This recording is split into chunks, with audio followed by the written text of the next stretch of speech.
Now to that stunning find in New York City we first reported last night here on World News. A piece of one of the planes that hit the Twin Towers on 9/11 found in an alley in downtown Manhattan, wedged between two buildings.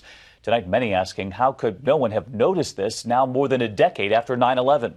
ABC's John Schriffen on the investigation and the many questions tonight. Just a few blocks from Ground Zero sits what's believed to be landing gear from one of the hijacked jets that crashed into the World Trade Towers. After such a long period of time, I'm really amazed by what is being discovered right now. It's wedged between two buildings in a narrow alley that hasn't been touched in more than a decade. The space between the two buildings is only 18 inches. Now, the part has been measured to be 5 feet by 4 feet by 17 inches.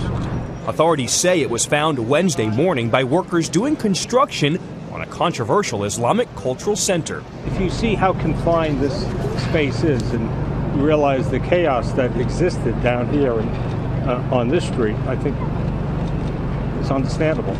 But authorities don't know how it got there. If you look closely, you can see there's a rope attached to it. Now, could it have been lowered at some time? It's possible. If we look to see if there are marks on the wall, it doesn't appear to be marks on the wall. With so many unanswered questions, authorities will now take their time combing through the rest of the area for other debris or even human remains.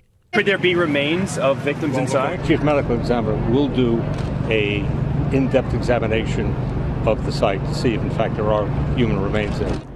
And police are guarding the entrance to the alley where that plane part sits because this is now considered a crime scene. And because it could be toxic, authorities will wait until Monday to determine just how they will move this remarkable discovery.